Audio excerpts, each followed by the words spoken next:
Mummy, आप देख रही हैं इन साड़ियों को। ये कैसी साड़ियां दी हैं भाभी के मायके वालों ने। उनको ये साड़ियां देते हुए जरा सी भी शर्म नहीं आई। लेकिन भाई, हमें तो अपने स्टैंडर्ड का ध्यान रखना ही पड़ेगा। ऐसी साड़ी तो मैं 7 जन्म में भी ना पहनूं। देखकर ही चिढ़ हो रही है। मंजरी ने बहुत बुरा सा मुंह बनाते हुए अपनी माँ कावेरी जी से कहा। ये थी शादी के बाद पहली मुलाकात शोभिता की मंजरी से। मंजरी जो कि रिश्ते में उसकी ननद थी। शोभिता अभी अभी थोड़ी देर पहले ही तो डोली से उतरकर अपने ससुराल की दहलीज पर आई थी। मंजरी, तुमको लेनी हो बहू के बक्से से अगर कोई साड़ी रस्मो रिवाज के मुताबिक तो ले लो, लेकिन इस तरह के शब्द क्या तुम्हारे मुंह से शोभा दे रहे हैं? मंजरी के इतना बोलते ही उसकी माँ कावेरी जी और वहां आसपास बैठी सभी महिलाएं बोल पड़ी। मम्मी, ऐसी साड़ियां तो भाभी को ही मुबारक हो। उनका भले ही कोई स्टैंडर्ड नहीं होगा, लेकिन मुझे नहीं लेनी इसमें से कोई भी साड़ी। शायद एक भी ढंग की साड़ी इसलिए नहीं दी कि ननद कहीं अपनी मनपसंद साड़ी अपनी भाभी के बक्से से निकाल ना ले। आजकल के लोग बड़े चालाक हो गए हैं। मंजरी ने दोनों हाथों को हवा में नचाते हुए अहंकार से भरकर कहा। वो किसी को भी अपने आगे कुछ समझती ही नहीं थी। उसके तो हर शब्द से जैसे अहंकार की बू आती थी। ये सब सुनकर शोभिता की आंखों से झरझर करके आंसू बहने लगे। कितने प्यार से उसकी मम्मी ने एक एक साड़ी वर्षों से संजोई थी शोभिता के लिए, और मंजरी उन साड़ियों के लिए कैसी छींटाकशी कर रही थी। ये भी नहीं सोच रही थी कि उसकी इन बातों का उसकी नई नवेली भाभी पर क्या असर पड़ेगा। और शायद उसी समय एक अनचाही सी दीवार मंजरी और शोभिता के बीच में खड़ी हो गई। और कहा भी तो गया है, पहला प्रभाव ही अंतिम प्रभाव होता है। इसलिए शोभिता के मन में एक गांठ सी पड़ गई मंजरी के व्यवहार को लेकर। फिर तो जितने दिन भी मंजरी उसके साथ में रही, हर बात पर अपने वैभव का गाहे बगाहे गुणगान शोभिता को नीचा दिखाने के लिए जानबूझकर करती ही रहती, और शोभिता को उसके मायके का ताना दे देकर नीचा दिखाने का कोई भी मौका नहीं छोड़ती। और बात भी वो सिर्फ उसी समय छेड़ती जब उसके पापा आसपास ना हो, क्योंकि उसे ये बात बहुत अच्छी तरह से पता थी कि उसके पापा बहुत ही ज्यादा आदर्शवादी हैं और अपने सिद्धांतों के बहुत ही पक्के। वो ये बात तो बहुत अच्छी तरह से जानती थी कि अगर उन्होंने मंजरी के मुंह से अपनी बहू के लिए कुछ भी उल्टा सीधा सुन लिया तो उसको अच्छी खासी डांट पड़ जाएगी, और वो उसको आगे के लिए हिदायत देकर तुरंत डांट डपट कर चुप करवा देंगे। शोभिता को तो बिल्कुल भी अच्छा नहीं लगता मंजरी का इस तरह से बेकार की बातें करना। कावेरी जी भी बहुत समझाती मंजरी को, लेकिन जिसकी आंखों पर अहंकार का पर्दा पड़ा हो तो उसे हटाना बहुत मुश्किल हो जाता है, और यही हाल मंजरी का था। शोभिता के पिताजी एक मामूली से स्कूल मास्टर थे और नरेंद्र बाबू भी उसी स्कूल में हेडमास्टर। नरेंद्र बाबू ने खुद आगे बढ़कर विनम्र स्वभाव वाली संस्कारी और सुशील शोभिता का हाथ अपने बेटे मधुर के लिए मांग लिया था।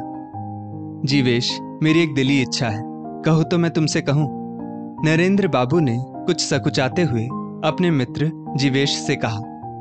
नरेंद्र बाबू, क्या कहना चाहते हैं आप? बिल्कुल निसंकोच कहिए। जीवेश ने अपने स्वभाव के अनुसार विनम्र शब्दों में कहा। जीवेश, ऐसा है कि मुझे शोभिता बिटिया बहुत ज्यादा अच्छी लगती है। मैं उसे अपने घर की बहू यानी कि मधुर की सहचरी बनाना चाहता हूँ। अगर तुम्हें मंजूर हो तो मैं झोली फैलाकर उसे तुमसे मांगना चाह रहा हूँ। नरेंद्र बाबू ने विनम्र निवेदन के साथ कहा। अरे नरेंद्र बाबू, आप जैसा आदर्श व्यक्तित्व वाला व्यक्ति ही ऐसा सोच सकता है, लेकिन इतनी बड़ी बात आप इतना संकोच के साथ क्यों कह रहे हैं? आपने तो जैसे मुझ गरीब पर बहुत बड़ा एहसान कर दिया। मैं तो खुद को सौभाग्यशाली समझूंगा आपके परिवार में अपनी बिटिया को सौंपकर। उसके तो भाग्य ही खुल जाएंगे। जीवेश तो नरेंद्र बाबू की बात सुनकर भाव विभोर ही हो गए। लेकिन जीवेश, मेरी शर्त यही होगी कि शादी में किसी भी प्रकार का कोई लेन देन नहीं होगा। नरेंद्र बाबू ने दृढ़ संकल्प के साथ कहा। नरेंद्र बाबू, मुझे तो सचमुच आपके रूप में जैसे भगवान ही मिल गए।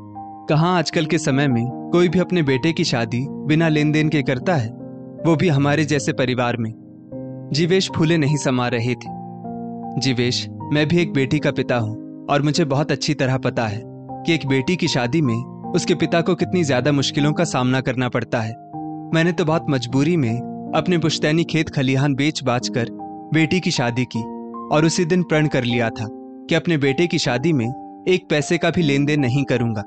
और तुम्हारे जैसे परिवार से तुम्हारा क्या मतलब? हम सब इंसान एक बराबर ही हैं। नरेंद्र बाबू ने जीवेश के कंधे पर हाथ रखकर कहा। नरेंद्र बाबू, आज हम और हमारी बिटिया सचमुच धन्य ही हो गए। ये कहते कहते जीवेश की आंखों में नरेंद्र बाबू के लिए श्रद्धा के आंसू झिलमिलाने लगे और शोभिता कुछ ही दिनों में अपने भाग्य पर खुश होती हुई मधुर की दुल्हन बनकर कावेरी निवास में आ गई। पूरा परिवार था भी बहुत ही समझदार और संस्कारी। सभी लोग कुछ ही दिनों में शोभिता के गुणों के कायल हो गए। परिवार में बहुत ज्यादा संपन्नता नहीं थी तो किसी चीज की कोई कमी भी नहीं थी। जैसा मायके का माहौल लगभग वैसा ही यहाँ का माहौल। कोई बहुत ज्यादा धन संपदा नहीं, बस थोड़ा बहुत ही अंतर। मध्यम वर्गीय परिवार का आपस में बहुत ही अच्छा संतुलन। लेकिन जब भी कभी मंजरी मायके आती तो शोभिता का मन उचाट सा हो जाता और कावेरी जी भी इस बात को बखूबी समझती। लेकिन मंजरी तो बिल्कुल भी नहीं समझना चाहती थी और शोभिता के मायके को लेकर व्यंग बाण छोड़ती ही रहती। इसी वजह से शोभिता मंजरी से थोड़ी कटी कटी सी भी रहती। समय अपनी गति से आगे बढ़ रहा था और उसी गति में एक नन्हे से मेहमान ने शोभिता की कोख से आने की दस्तक दे दी और शोभिता की गोद में एक नन्ही मुन्नी बहुत ही प्यारी सी परी आ गई। परिवार में खुशियां सी छा गई।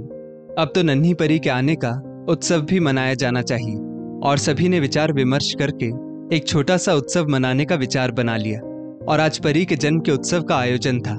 चारों ओर जैसे खुशियां छलकी पड़ रही थी। मंजरी भी अपने पति के साथ आई थी। शोभिता के मम्मी पापा भी अपनी नातिन के होने से बहुत ही ज्यादा खुश थे और उन लोगों ने अपनी सामर्थ्य अनुसार हर सामान की अच्छे से अच्छी व्यवस्था की थी।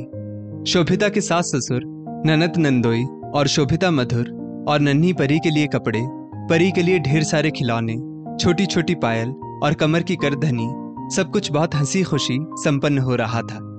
सारे मेहमान आपस में बातें करने में व्यस्त थे।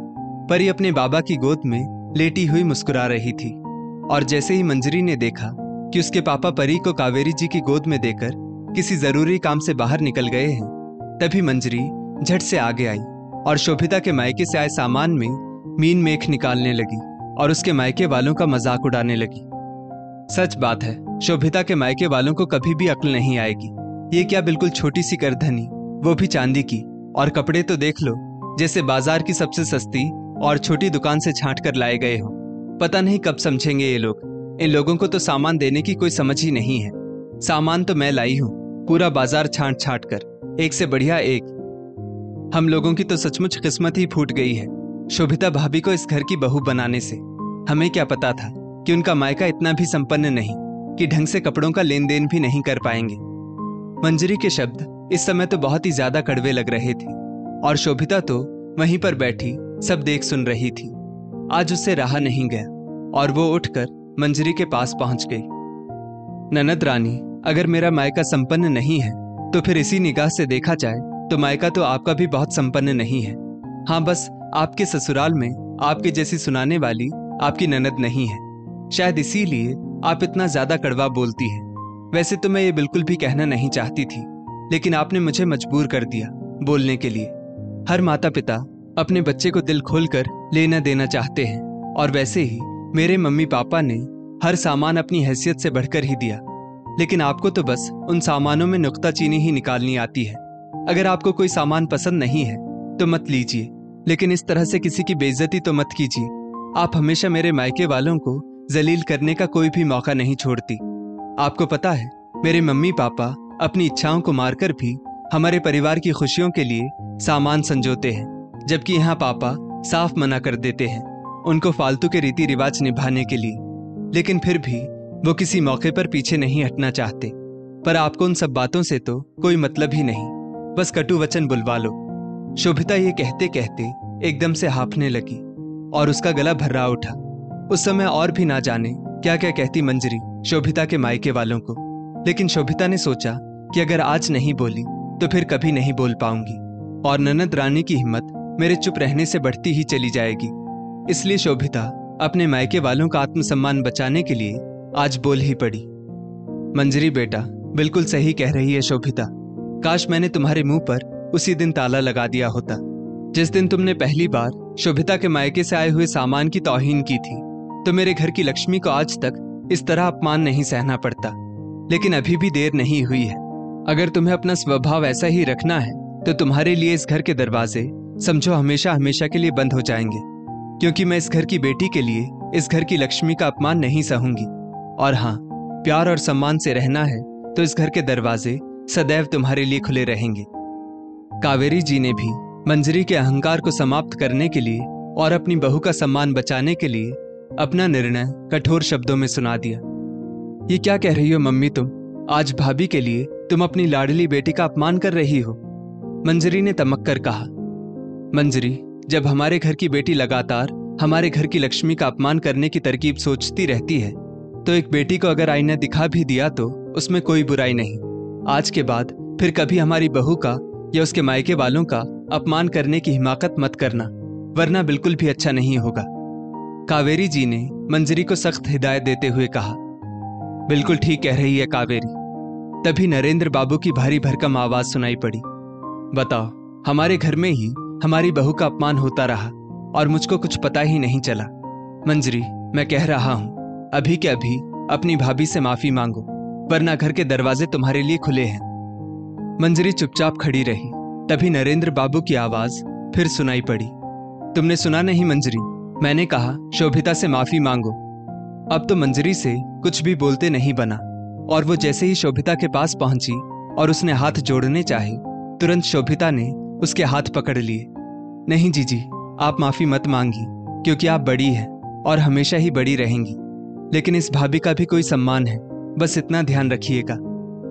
ये देखो मंजरी, इसको कहते हैं संस्कार, लेकिन शायद तुम्हारी समझ में कम ही आए, क्योंकि बड़े घर की बहू जो बन गई हो ना तुम। नरेंद्र बाबू ने प्रशंसा भरी नजरों से शोभिता को देखते हुए कहा। प्लीज पापा, मुझको माफ कर दीजिए। मैंने सचमुच बहुत बड़ी गलती की है, लेकिन आज और अभी से आपकी बिटिया हमेशा हमेशा के लिए बदल गई। आज मंजरी की आंखों से सचमुच पश्चाताप के आंसू बह रहे थे। वहां बैठे सभी मेहमानों के सामने नरेंद्र बाबू और कावेरी जी का व्यवहार एक प्रेरणा बन गया और थोड़ी ही देर बाद पूरे उत्सव में हंसी खुशी का माहौल फिर से बन गया।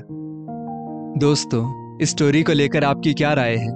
नीचे कमेंट करके जरूर बताइएगा और ऐसी ही और भी बेहतरीन वीडियोस के लिए हमारा पेज जरूर फॉलो करें। धन्यवाद।